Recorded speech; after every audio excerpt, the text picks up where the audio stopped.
ازاي تدرب عصفوره يغني او يغرد. طبعا الكل شاف بيكي ازاي غنى في الفيديوهات الاولى، فانا هخليكم تعلموا ازاي عصافيركم تغني. تعالوا اوريكم الفيديو الاولاني. النهارده هدرب بيكي على موسيقى مشهوره جدا، يلا بينا بقى ندربه ونشوف هيحفظها ولا لا.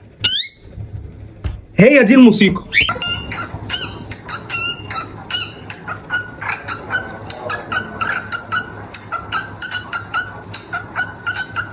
طبعا عشان ادربه على الموسيقى دي لازم اشغلها له كتير قوي، يعني طبعا عشان ادربه على الموسيقى دي لازم اشغلها له كتير كل شويه.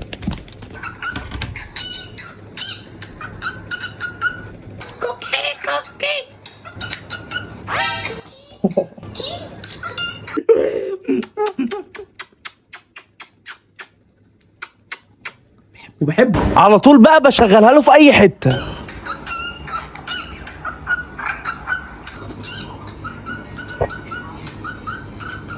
واخيرا في مفاجأة حصلت هتشوفوها في الفيديو الجاي. نخش بقى على الفيديو التاني اللي هو ابتدى فيه يغني. طبعا الكل كان بيسأل على بيكي اتعلم ايه لحد دلوقتي. يلا نشوف وصل لايه. انا كنت بسمعها له في اليوم 600 مرة، وهنا كانت المفاجأة.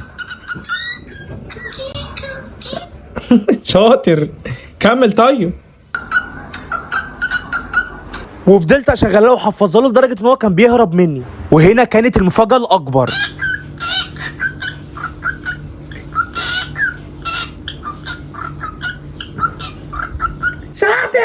شاطر يا بيكي. هو على طول مستغرب صاحبته الجديدة. في عصافير ناس بتجيب لها اللب بقشره، انا مدلعك وبجيب لك بدون قشر. شيلها لي جميلة بقى بيكي.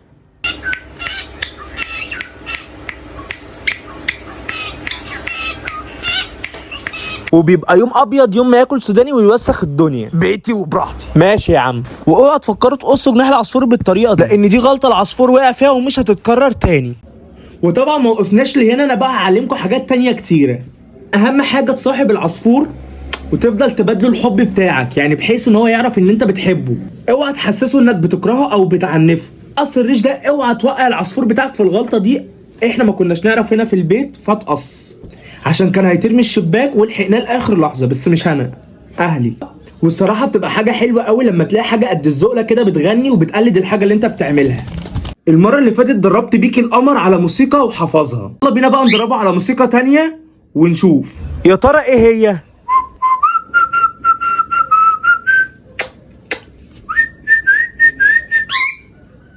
حاضر.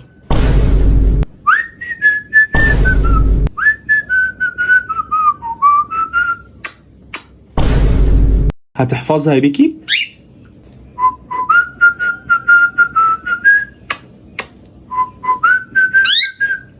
حاضر، انا هخليك تحفظها غصب عنك.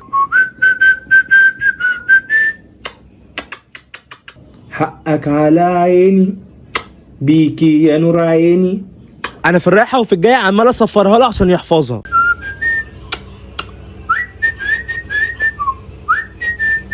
بيكي القمر كده شكله بيحاول يقولها، فهوريكم الفيديو الجاي. تعالوا بقى اوريكم المفاجأة الحلوة. واخيرا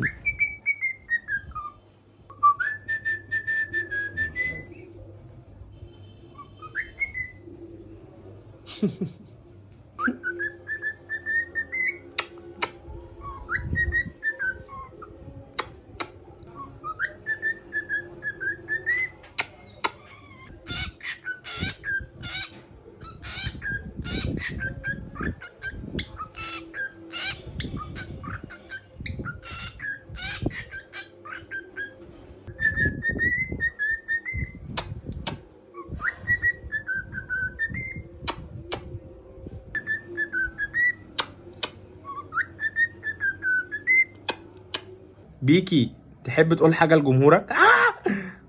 بتعضني؟ ماشي. بيكي بص بص بيتضايق من ودني قوي. بص بص بيعضني. هو أليف وشرير. بصوا بقى الفيديو الجاي خليته يقول لي هبوسه يا بيكي. هبوسه يا بيكي، هبوسه يا بيكي.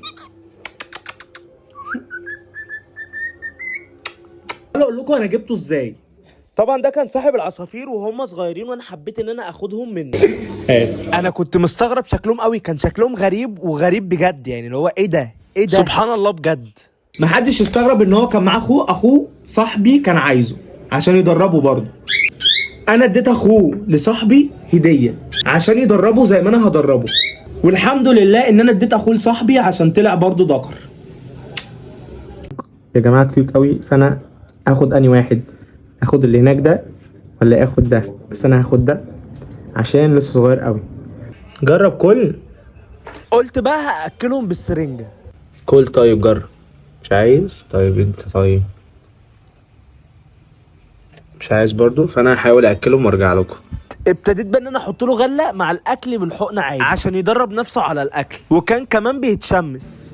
بيكي يا قمر يا فتوتة عريانة، بجد بحبه قوي، بحبه.